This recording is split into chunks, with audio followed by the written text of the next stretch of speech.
20 ILCS 505-5.25a. 20 ILCS 505-5.25b. It took almost a year before I was notified about this situation, and that was by summons to appear in order for the court to make my son a ward of the state.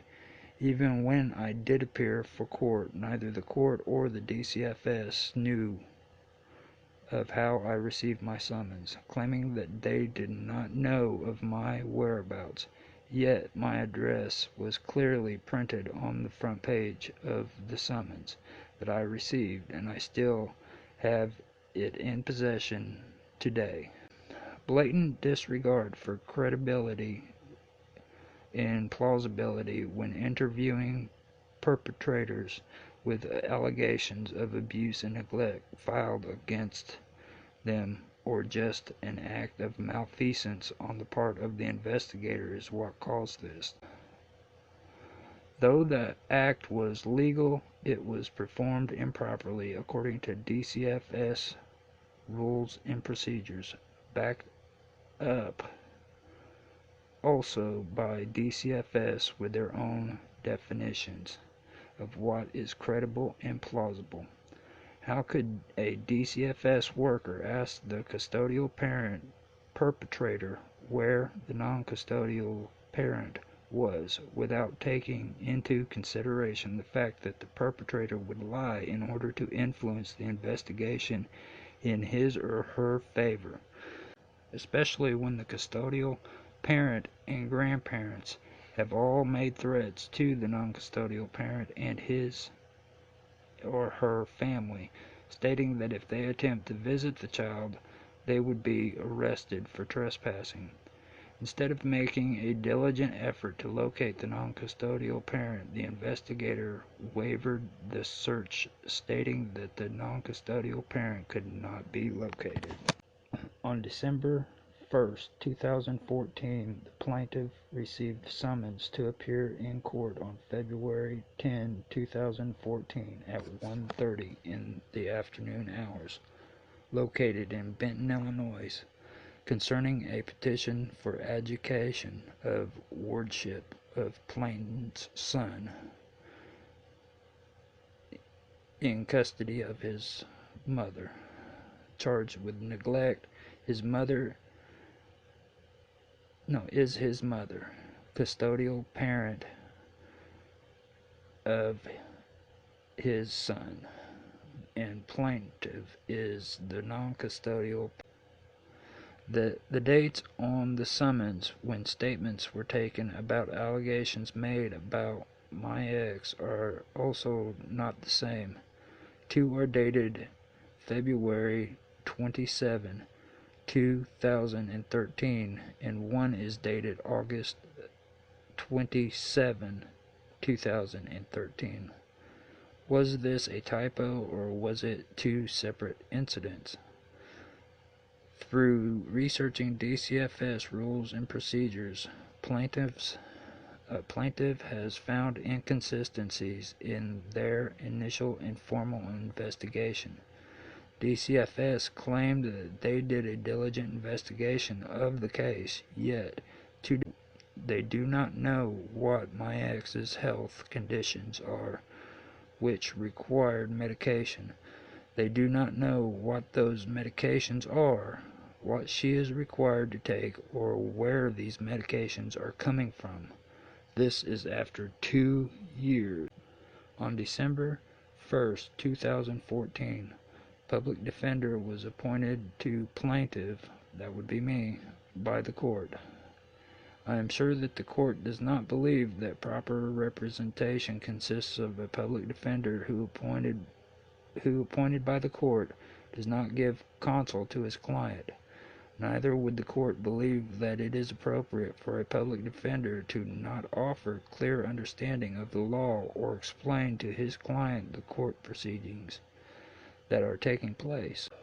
When contacting my public defender after a month of attempts, the only and only being able to leave phone messages, I finally got a call with my public defender. During this conversation, he explained to me how he would not be getting too involved with the case because of his past experience. Concerning cases such as these, there were approximately 4 conversations which took place with my public defender in total, and that was before and after each court date, and then the phone call mentioned no more than 15 minutes with each conversation. This dispositional hearing was filed April 7th, 2014, stating that father and mother both consented by stipulation that mother was unfit and unable to care for her son. The father was unable to care for his son on the dispositional order dated April 7, 2014. It states that I am unable to care for my son and that I was denied my visitations. Visitation was not denied by any court decision. I was denied visitation by the mother. Not one time was I denied legally to see my son. On the contrary, on May 30, 2014, I was evaluated voluntarily at the H Group in West Frankfort, Illinois by request of DCFS and passed both a mental evaluation and a urine test. Finally, on February 23, 2014, I informed my public defender that I no longer needed his services and asked that all documentation that were intended for me that were in his possession be handed over. I've never received a response or received the documentations that was supposed to have been handed over. Neither do I know if he has any information because he has made decisions with the court that I was never counseled on or participated in. Though I was not being counseled by my public defender, he signed agreements with the judge behind closed doors stating that I consented by stipulation as being unable to care for my son. I did not do any such thing, and I would never have consented to any kind of statement. At the time, I was unaware of the terminology. I had never declared that I consented by stipulation orally in open court, neither did I sign any document stating such stipulation, seeing that I was not responsible for breaking any DCFS rules, laws of the state, or anything legally inappropriate. I was not under the impression that it was my responsibility to show up in court either. This was due to bad representation, because if I did know that, I would not have missed any of the court dates.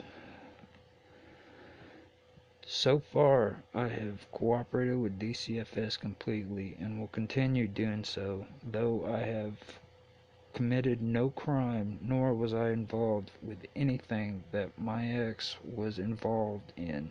I have sat in court patiently, hoping for a solution to this situation. I have also waited for the time when I would be able to speak to the court, giving my position on the matter. After waiting for a year, I finally did, and I was insulted by the judge, and my public defender turned on me in court and made a public scene out of the matter. Mind you, I have never committed a crime concerning this case, broken any regulation or law. I wasn't involved in any way. The court may believe that I should just shut up, and sit down, keep my mouth shut, and do what I am told, but I will not sit while my rights are being taken away.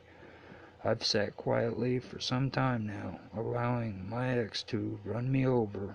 That time has come to an end, though. Now I'm being persecuted by the court system for wanting to speak out against the things that I have just mentioned. in this appeal. My constitutional rights are being infringed on by the court, and I am not being informed of any information that I should have received concerning this case. My public defender was given all of the information, yet I have received nothing. In fact, documentation was given to him on February 23, 2015, yet I was never given the opportunity to see it. Information that was meant for me to see. I have yet to see any documentation of this case to date. Guardianship of my son has been given to his grandparents instead of me, his legal father. If there have been any reasons to indicate me for abuse or neglect, I would like to see what evidence has been presented against me. If there are any reasons for why I would be determined as unfit to care for my child, it should also be filed into the case file. I would also like to see these files in order to see what those allegations are. To date, though, I have seen no such documentations, and such allegations would be unfounded without a proper investigation. That, as of date, has not occurred in my situation. I was also not aware that I was on trial for allegations against my ex. What occurred with her was what she did, not what I did. If the state wishes to indicate me in the allegations that were filed against her concerning abuse or neglect, I must request that the state show me files concerning an investigation that took place with me. I must also request to see any case files that show any safety plans, background checks, or assessments done during the initial investigation or the formal investigation of this case on me alone. No services were offered to me at all, and still the state has included my name in the files and the court documents, and nothing has been offered to me in concerns of a fair investigation. I am also going to have to ask for an appeal concerning expungement of my name from the state central register, and I am already beginning the process with DCFS now.